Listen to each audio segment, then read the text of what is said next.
and but it went well, and I think today will go well. I mean, we've been planning it for a while now, so I'm Almost sure. over a whole semester. Yeah. It's been a minute. So what's crazy to me is like this is probably, even though like he operated on me when I was, you know, an infant, like this is practically my first time meeting him because I don't remember 20 years ago when he operated on me. So definitely a little nervous, but well, I'm excited at the same time.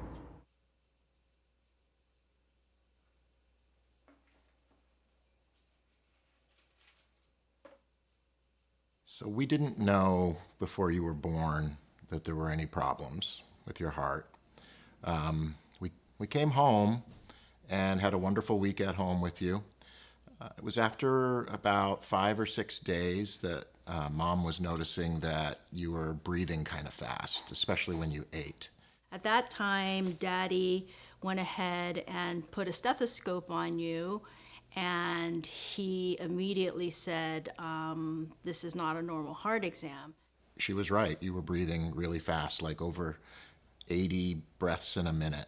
At that point, I think we knew, something wasn't quite right, but we certainly didn't feel like, anything was seriously wrong, but we wanted to check and make sure. We immediately started thinking about what are our options, what should we do. I called a friend of mine who's a heart doctor and asked him if we could come and see him and check you out and make sure everything was okay.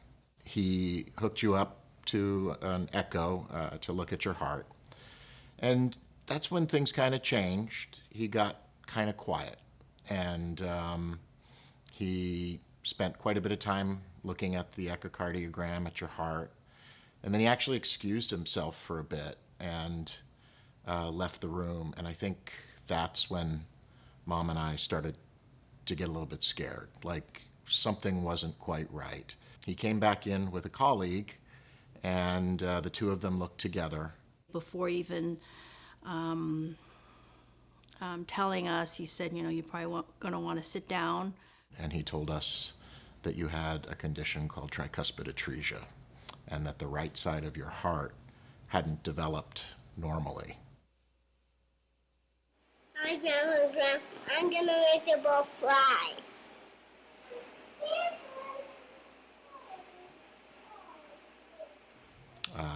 It was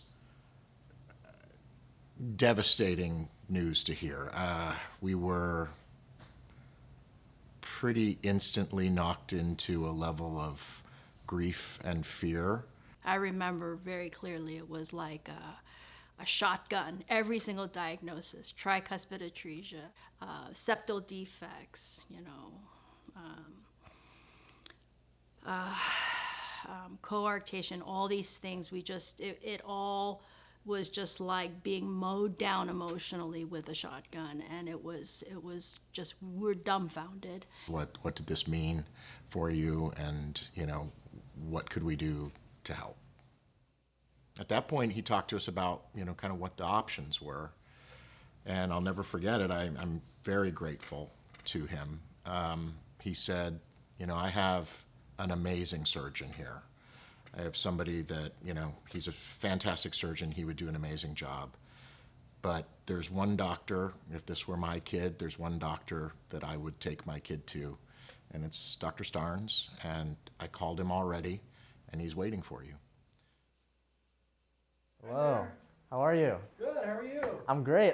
It's nice to see you. Good to see you. Thank you for taking the time to Sure. just a quick interview. Yeah, how have you been? Good. How Good. have you been, more importantly? I've been good. I've been I'm a little, been a little busy with this. Well, number one, you were in early days of doing hypoplastic left hearts at the Children's Hospital. And at that time, I was one of the few surgeons in the city actually getting good results with that. So you were somewhat of the first that went through this procedure. The first few days, certainly that first day, was an incredible struggle. We were terrified, right? It was We knew that this was incredibly serious. We knew that the surgery was one that was incredibly complex.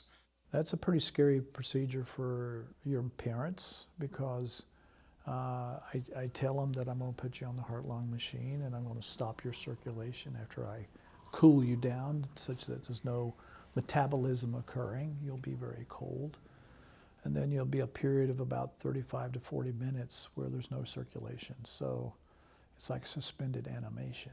You don't know if you're dead or alive at that point.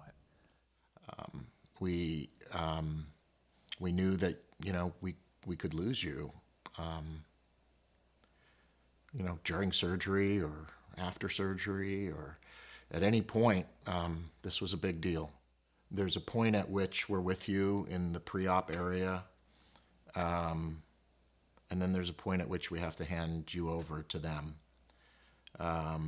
And there's this hallway that they walk down, and we watched you go as this little baby. At that point, you're hoping for the best, but you're just not sure if you're, going to see your baby again. As pediatricians, we know the odds are so good that you're going to have a healthy baby. And yet, even without family history, 1 in 200 million chance that we would have a child with multiple cardiac lesions.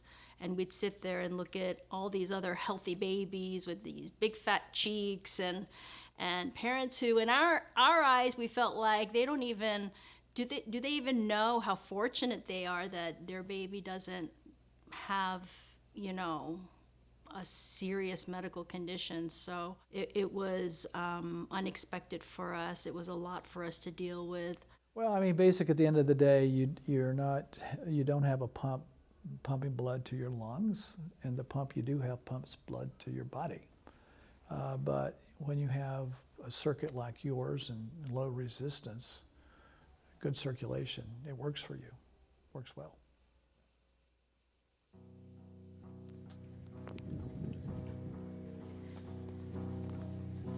Good job, Rafe. Good job. That was awesome.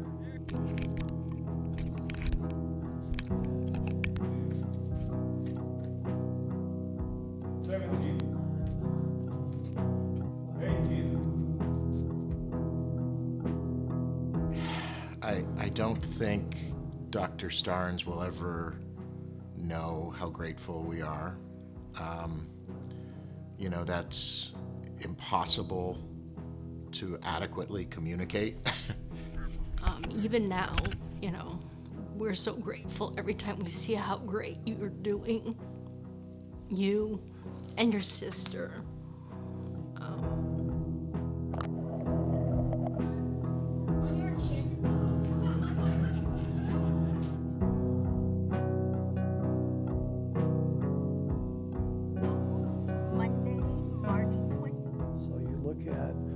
All the great things that these individuals are accomplishing, and you just, it just makes you feel really good that you've had a small part in their life to get them to there. I think small part is a little bit of an understatement, but yeah. Last question. If there was one thing that you could say to all your patients right now, what would it be? Well, I think the obvious is that I wish you a very happy and full life. Enjoy every day. Don't take anything for granted. You've been given, I think, a gift to go forward and pay it back in some way. You can pay back, what you've been given in being a kind person, helping other individuals, or something along those lines. Thank you, Dr. Starnes. It's my pleasure. I really appreciate the time. You bet.